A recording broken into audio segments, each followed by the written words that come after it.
Hey guys, it's itsSANDR here, just bringing you guys a playthrough of an intermediate Roadhouse.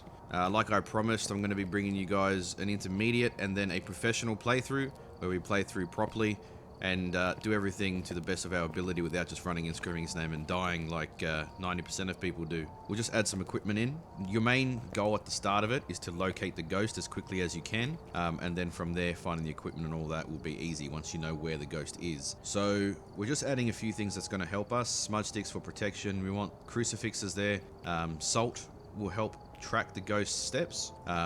We'll add tripods in. I haven't checked how many are there. Strong flashlights are definitely important. We'll chuck a motion sensor and a sound sensor, the infrared light sensor. Essentially just bring whatever you can. And we've got 4 video cameras there, 2 tripods, so we'll need 2 more tripods. We've got 4 lighters. I think we're all ready to go, and let's go into it. Alrighty, so right now we're looking at the whiteboard. So objective 1 is always going to be the same. You just got to discover the type of ghost. Objective 2, we need to find a room below 10 degrees Celsius. 3, we need to detect it with a motion sensor. And 4, we need to get a photo. It also says here at the bottom here that the ghost name is Thomas Smith, and it likes to respond to people who are alone. The alone thing's pretty much saying that you need to be in the room alone for it to sort of give you signs. Doesn't necessarily mean you have to be alone for it. It will sometimes give you signs with 2, but it prefers that if you're alone. Here we've got all the cameras set up on their tripods, like in the beginner's guide. Mouse to cycle through, keyboard to turn it on and off the night vision, and all the usual stuff there on the board. So we're going to grab a few things. I will be talking with the guys as well at the same time. But what I will do is I will grab the motion sensor and the camera, and we'll go from there. Alrighty, I've got the camera and a motion sensor. So remember, as soon as the door opens, the timer starts. Now with intermediate, you only have a 2-minute timer of a safe period before the ghost will start attacking. Don't forget, we've got 2 minutes. I'm already at 13. I'm gonna grab the crucifix. We've already got a crucifix. Oh, easy.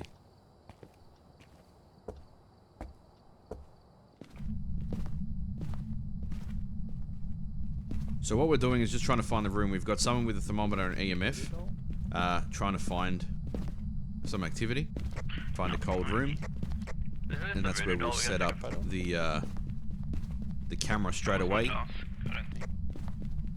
Just capture a photo of the ghost, get a 10 degrees and a motion sensor. I hear creaking near the step.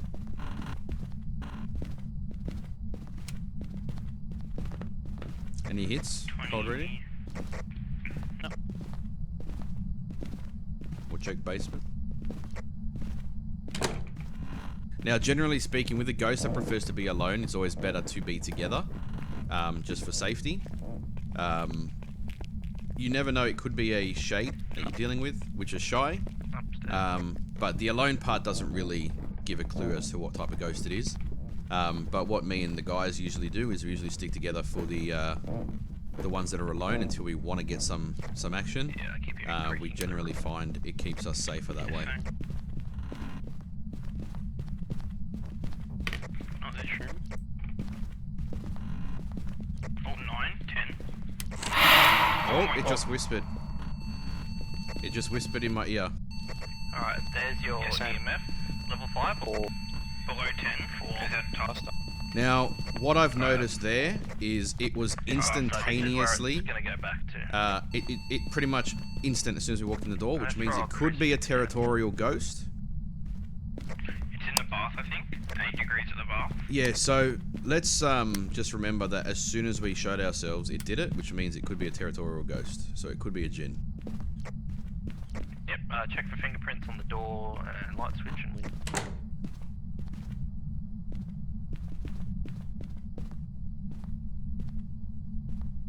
Alright, let's go get some more equipment. So now what we're going to do is, while we've still got a bit of time, we're going to quickly run out, grab some more equipment and come back up. Leaving that door open if it comes back closed. That many hours into the game, that will still scare the living crap out of me. Those breathing into the ear sound cues and stuff like that, they give me goosebumps without fail. I got another crucifix because I'm going to leave it in the hallway just in case it wanders. Oh, we got a camera up in there. Okay, Yeah, I've put one in there. Oh, ghost orb? We got a ghost orb on cams. Yep.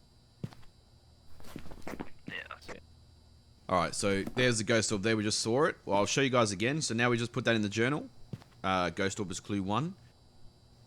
There it is there. So that little green floating thing there. That's a ghost orb. That's what they look like on camera. Which is good. We've got a ghost orb. So now when we look at it, it could be a phantom, poltergeist, djinn, mare, or a shade, or a yuri. I am starting to think it's a djinn, and the reasoning behind me thinking it's a djinn is purely the way it reacted as soon as we walked into the door. It instantly gave off a cue, just an instantaneous whisper into the ear. And djinns are territorial ghosts. Most of the time, they will be like that. So as the journal says, a djinn's a territorial ghost that will attack when threatened. It also has been known to travel at significant speed. Turning off the location's power source will prevent the djinn from using its ability, which is sort of like going really, really fast and stuff and attacking like that. We've got a ghost orb, so now we want to look for a spirit box or EMF level 5.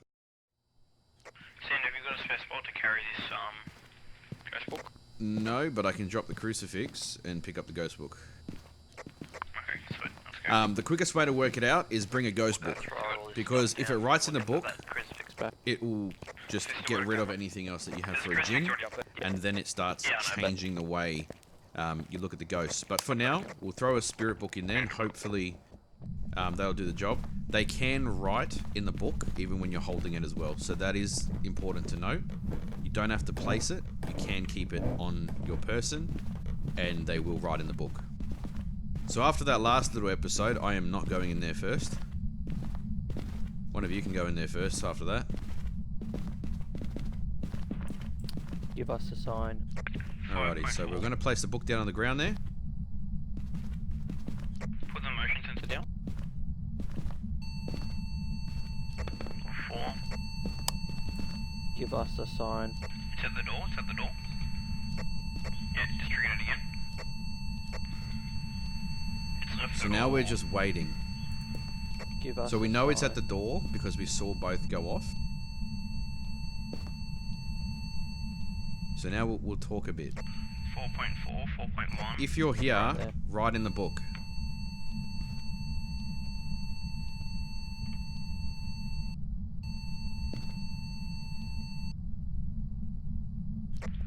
Give 3.3. us a sign. Watch out, breath. So he's still at the door there. 3 at the door. Just move the door. He's So it's a giving us very active ghost. That's the sign you asked for. Do we have a spirit box? salt. So we've placed salt at the doorway so we can track the ghost's movements. Looks like we've just found a handprint. There it is. So we now have 2 Sorry, go clues, again. and the salt tracks its movement. So Keep moving on the salt to let's chuck fingerprints. Now it can be it's a poltergeist. All it can be is a poltergeist. That's it. That's all it can be. Ghost orb and fingerprint. The only thing it can be is a poltergeist. Fuck, I whiffed.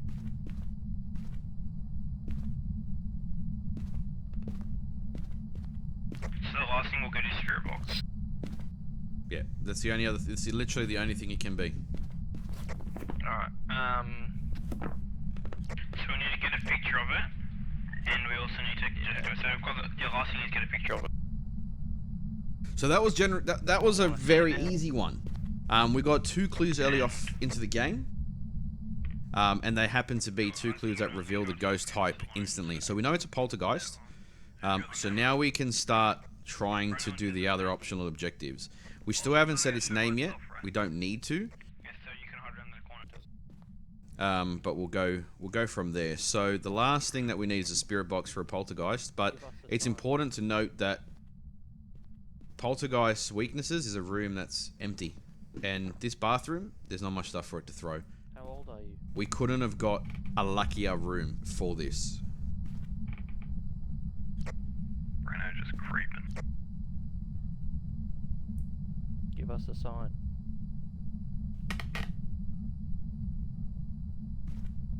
Spooky. So now we're just waiting. So it's done something that's setting the EMF off. Scared. So now what Brano's doing is he's saying keywords that aren't the ghost name, but the Run. ghost recognizes these words, which will trigger a response, most likely, but won't anger it or shouldn't anger it Scared. to the point where it will kill you. As long as you don't say it too many times, I'm scared. you should be good. Alright, just maybe like one more time then. No. Slow down with it. What's his name? I forgot. Alright, it's at the door.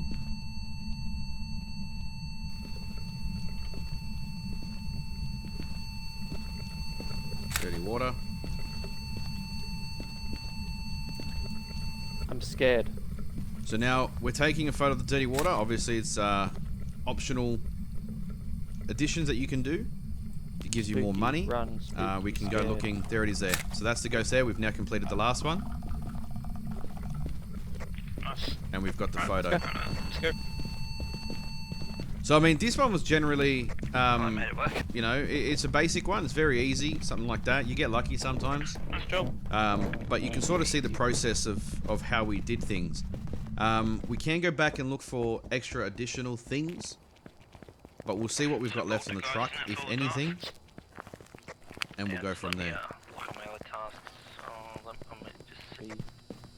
Yeah, it's all done. Do we want to go see if we can find a bone? Yes, sir. Do we have another camera? Kind of don't want to with our sanity. So it's important to note about the sanity issue, why ours is so low, is that we were sitting in the dark for a prolonged period of time. It is good practice with the difficulties as you go higher difficulty to turn lights on. Turning lights on, standing in a room with a light on will preserve your sanity a bit.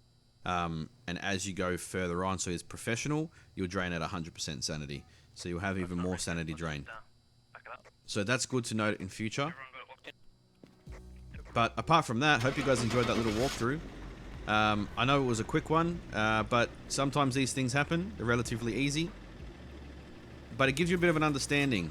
The next video you should see a professional run through, where we'll go into more detail with that. That'll be a lot more harder since they're more aggressive, no time to set up, and any of that business. But thanks for watching, guys. Hope you guys had a good experience there and learnt a lot.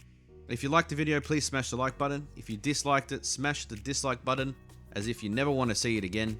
Let me know why down in the comments below, and I'll do my best to accommodate. But until next time, guys, stay safe, enjoy ghost hunting, and I'll catch you guys on the next one.